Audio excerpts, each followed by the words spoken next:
Hello दोस्तों, कैसे हैं आप सब। उम्मीद करता हूँ कि सब अच्छे से होंगे। दोस्तों, क्या आपको पता है कि बंजी जंपिंग की शुरुआत कहाँ से हुई थी? और क्या आपको यह भी पता है कि इस देश के पास कोई आर्मी भी नहीं है? और क्या आपको यह भी पता है कि दुनिया में सबसे अधिक एक्टिव ज्वालामुखी कहाँ पर पाए जाते हैं? यही नहीं दोस्तों, आज हम आपको एक ऐसे देश की सैर करवाने जा रहे हैं जिसका नाम शायद ही आपने कभी सुना होगा।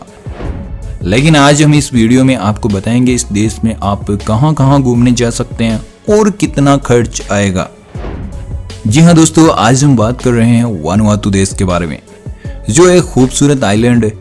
इसका ऑफिशियल नाम रिपब्लिक ऑफ वानुआतू है। यह आइलैंड साउथ पैसिफिक ओशियन में बसा हुआ है। यह ऑस्ट्रेलिया से 1750 किलोमीटर की दूरी पर स्थित है, जिसका क्षेत्रफल 12,179 वर्ग किलोमीटर है, जो क्षेत्रफल के हिसाब से दुनिया का 157वां सबसे बड़ा देश है। यहाँ की कुल आबादी 2020 की जनगणना के आधार पर 3,07,815 है और जनसंख्या के हिसाब से यह दुनिया का 181वां सबसे बड़ा देश है। दोस्तों, यहाँ पर 93% ईसाई, 4% फोक रिलीजियन और बाकी अन्य धर्मों को मानने वाले लोग रहते हैं। और यहाँ की मुद्रा वानुआतू वतु है, जो भारतीय मुद्रा की तुलना में लगभग 1.5 गुना कमजोर है। यानी कि एक भारतीय रुपए बराबर 1.5 वानुआतू वतु होते हैं। दोस्तों, इस देश की राजधानी पोर्ट विला है, जो यहाँ का सबसे बड़ा शहर भी है। और दोस्तों, इस देश ने अपना झंडा 18 फरवरी 1980 को अपनाया था। और साथ ही आपको बता दूं कि यहाँ की आधिकारिक भाषा बिस्लमा है, जो इस तरह बोली जाती है। इसके अलावा यहाँ पर इंग्लिश और फ्रेंच भी बोली जाती है। और दोस्तों, यहाँ पर 3300 साल पूर्व लोगों का आकर बसना शुरू हो गया था और यहाँ पर यूरोपियन 1606 में आए थे। यह देश 30 जुलाई 1980 को फ्रांस और यूनाइटेड किंगडम से आजाद हुआ था। दोस्तों, जैसा कि हमने शुरू में बताया कि बंजी जंपिंग की शुरुआत किस देश से हुई थी। जी हाँ दोस्तों, बंजी जंपिंग का आविष्कार इसी देश वानुआतू से हुआ था। सदियों से लोग इस देश में पेंटकोस्ट आइलैंड पर लैंड डाइविंग कर रहे हैं, जिसे नगोल नाम से भी जाना जाता है। इसमें मर्द लोग एक लकड़ी के बड़े टावर से, जो कि लगभग 30 मीटर ऊंचा होता है, वहां से जंप लगाते हैं। इनमें यह अपने पैरों को बेलों से बांध कर जंप करते हैं।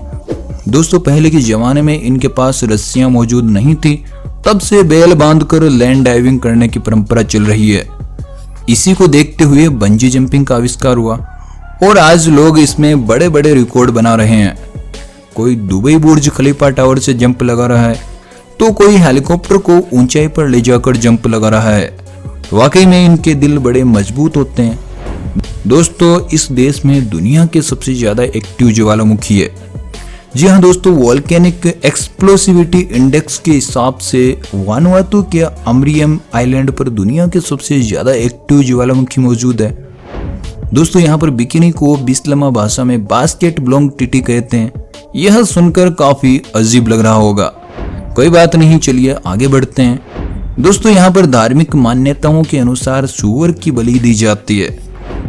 दोस्तों, आपको जानकर हैरानी होगी कि जिस तरह हमारे यहाँ पर कई दरवाजों पर नो एंट्री लिखा होता है, वहाँ हम अंदर नहीं जाते। अगर चले भी जाते हैं तो कोई बड़ा बवाल खड़ा नहीं होता है।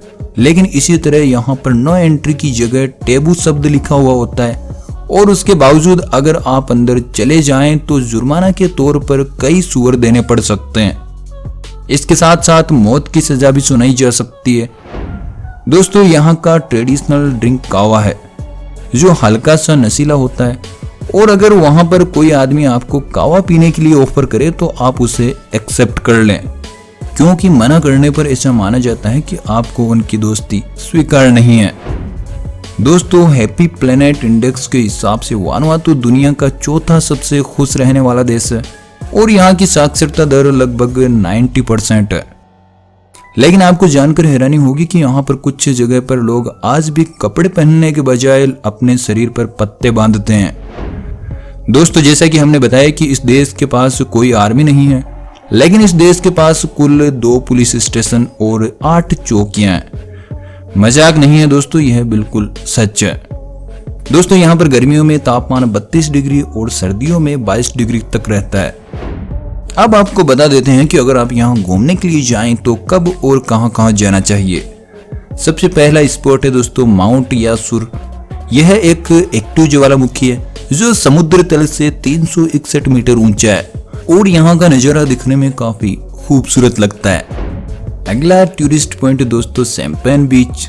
एस्पिरिटू सैंटो द्वीप पर स्थित यह बीच काफी लोकप्रिय है। इसका पानी क्रिस्टल क्लियर है और इसके पास की मिट्टी बिल्कुल सफेद है जो पर्यटकों को काफी आकर्षित करती है। अगला टूरिस्ट पॉइंट है दोस्तों इरिकी आइलैंड। यह आइलैंड पर्सनल तौर पर लीज पर दिया गया है जो इस देश की राजधानी पोर्ट विला के पास मेले बे में स्थित है। इस पूरे द्वीप का मालिक और संचालन ऑस्ट्रेलियाई सैन पेटिटा द्वारा किया जाता है। यहाँ पर कई खूबसूरत रिजॉर्ट भी मौजूद है। अगला स्पॉट है दोस्तों मिस्ट्री आइलैंड। इस आइलैंड पर जाकर आपको एहसास हो जाएगा कि पुराने समय में जीवन कैसे होता था।